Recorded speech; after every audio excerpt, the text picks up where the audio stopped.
2.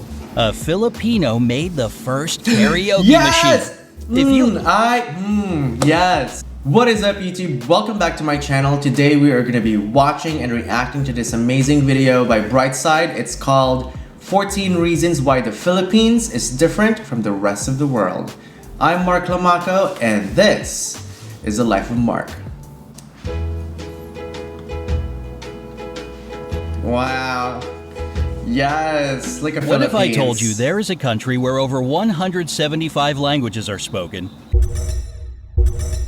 One of the many things that I have been trying to do here in New York is to try to get as many people as possible within my circles to the Philippines so that we can all discover the rest of the Philippines together. And it's amazing that there's more content out there right now on YouTube and other platforms that are really showcasing what the Philippines has to offer. So I'm really excited about this video because this channel really is all about highlighting and showcasing Filipino stories and Filipino life, whether that's here in New York, across the archipelago in the Philippines, or on the internet. If you haven't yet, please subscribe to my channel if you love the Philippines just like me. Alright, let's go ahead and watch this video. There are more than 175 spoken languages. There are 2 official languages in the Philippines: Filipino, based on Tagalog, and English. The Philippines are number 5 on the list of the world's top English-speaking populations after US, India, Pakistan, and the UK. That's right! English is indeed the second language of the Philippines, and because of this 2 official languages in the Philippines, Tagalog and English, you have this phenomenon of Taglish where people can't speak deep Tagalog anymore. It's harder for people to kind of speak fluent English on a daily basis because they've mixed the 2 languages together. The diverse linguistic groups living in the country use over 175 languages for their internal communication. Since many of them exist only in spoken form, it's impossible to calculate the exact amount. I know, there's so many. Their capital is the most densely populated city in the world. The nation's capital, Manila, and its 16 surrounding cities that make up the Metro Manila area have a population of 12.8 million people, 111,002 people per square mile. I feel like traffic in the Philippines is just on another different level. If you literally travel 20 miles, which is not that, 20 miles is how many kilometers? I don't know. Let me know in the comment section, guys. If you travel 20 miles, it's gonna take you 3 hours. It's crazy. They have churches in shopping malls. Shopping malls aren't merely a place where you buy stuff for Filipinos. They are safe, air-conditioned community hubs with gyms, health clinics. Yes, there are churches in shopping malls, which I thought was an amazing idea. Clinics, concert halls, nightclubs, parks, and even churches inside. So it's no surprise that they are the favorite place to meet up with friends for so many locals. And 3. Yes, mall life in the Philippines is huge. If you click the hashtag mall life, and you're gonna see a lot of Filipino posts in there because that's just, mall life is just central to Filipino life. Partially because it's really hot outside, so people are looking for places to hang out at where there's air conditioning that's public enough and there's a lot of different stuff to do. And malls really provide you that. And we have one of the biggest malls in the world. Filipinos are the #1 texting nation in the world. You already know Filipinos love meeting up with friends at shopping malls, and when they can't see each other in person, they text.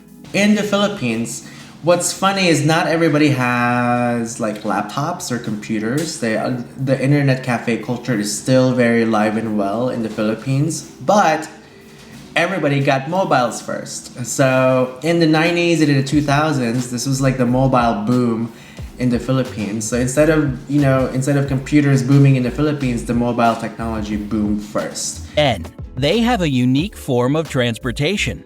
If you visit Manila, you'll notice some interesting looking vehicles called jeepneys. I love jeepneys. They are converted US Army Jeeps that stayed in the country after World War II.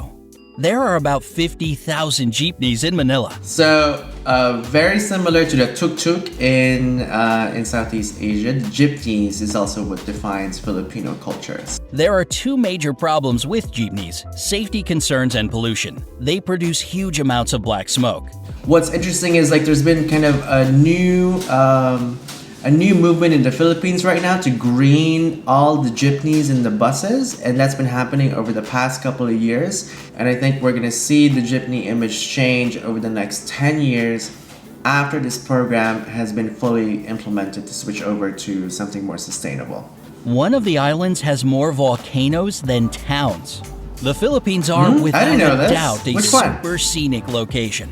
Among all the islands that are a part of it, Camiguin sure stands out, with more volcanoes per square mile than any other island on the planet. The island is 14 miles long and 8. If you follow the Becoming Filipino YouTube channel, I'm a huge fan. They did an amazing kind of feature of Camiguin. I mean, I keep coming and bringing friends, bringing my family. You can see why, okay? It's just incredible. But Camiguin is this island with like a white beach island off of the island. On the planet. The island is 14 miles long and 8.5 miles wide and has 7 volcanoes and 5 towns. And even though earthquakes and eruptions shaped it, volcanoes have been deep asleep since the 50s. I didn't realize there were a lot of volcanoes in there. They have just now, as of last year, I believe, opened it up for hiking. So now you can actually go to Camiguin, go hike up the volcano, see the zenith view with the white island just off of the Camiguin Island. It is amazing.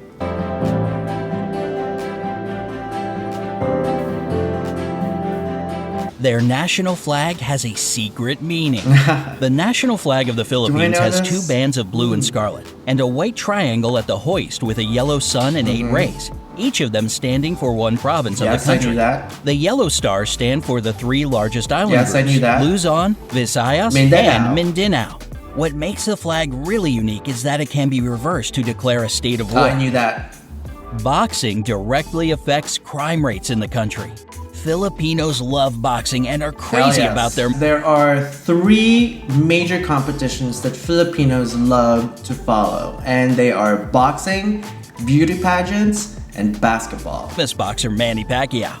Whenever he fights, the whole country is glued to its TV sets. And according to the Philippine National Police, PNP, crime rates in the country drop significantly when he's in the ring. I knew During his 12-round fight against American boxer... I ended up doing a reaction video with Manny Pacquiao, so if you take a look at that over here, he's done amazing work in the Philippines. He's a philanthropist, he's a boxer, he's a senator now, and he's really giving back a lot to the Filipino people in the community. So kudos to him for sure.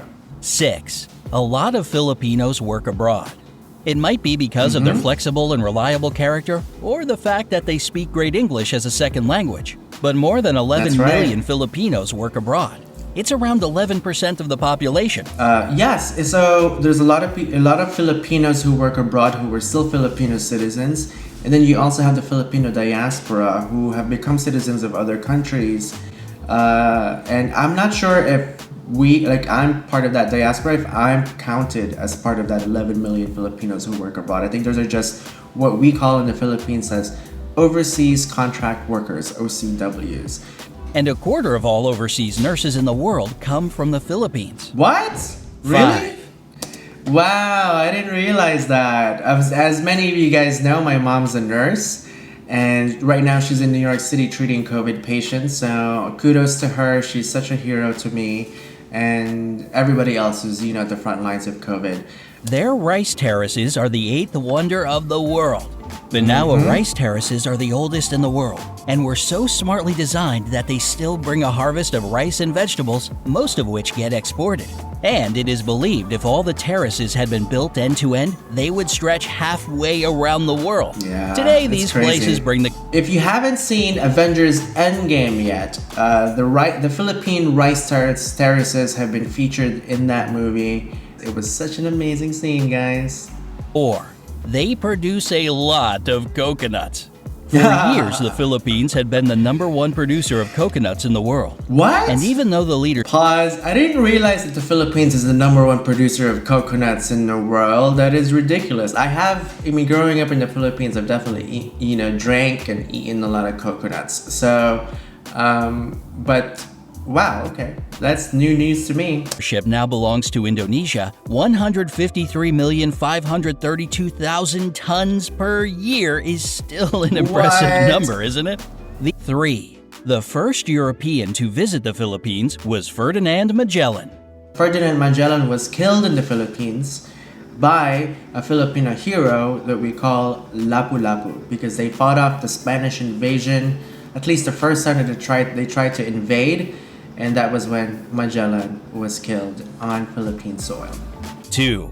A Filipino made the first karaoke Yes! machine. Yes. Oh my god, I have been having so many discussions about this. It's like, who made the karaoke machine? Where did it become really popular? Karaoke is massive in the Philippines. The first karaoke machine in the world was created in 1975 by Roberto Del Rosario. He patented as the sing-along system, That's right. And even though there were some attempts to claim his creation, he still remains the only patent holder for the karaoke system. I didn't know this either, so it makes me so proud because karaoke culture is in my veins. I have, karaoke mics here, bought by my parents. 1. The population is extremely good-looking. Along with their love yes, for we boxing, are. texting, and shopping, Filipinos are crazy about beauty pageants. It might be the years of American rule that gave them this love for competitive beauty, but Guys, beauty pageants, again, massive in the Philippines. I have been following the Miss Universe beauty pageant since I was a child because everybody did it. And everybody also continues to follow the beauty pageants now. It's still a strong cohort. And I've done quite a lot of those videos already, so check them out right over here, guys. there were 4 girls crowned Miss Universe, That's 1 right. Miss World, 6 title holders of Miss That's right. International, and 4 Miss Earth crowns. The first official pageant was held within the country in 1908, and since 2001, it's not just about beauty, but also for the promotion of environmental protection. I love this video, and thank you to Brightside because they're really doing a great job painting the Philippines in a really nice light. My hope is that, as we tell more Filipino stories out there on YouTube and other platforms online, it's just that more people can get to know our country and our culture much better. That's really why I have this YouTube channel. But that's about it, guys. Let me know in the comment section if you guys agreed with all these points. And yeah, stay tuned for more. Ciao, guys. Alright, guys, it is 7 p.m. and it's time to clap for all the healthcare workers out there. Woo, woo, woo, woo, woo, woo, woo, woo!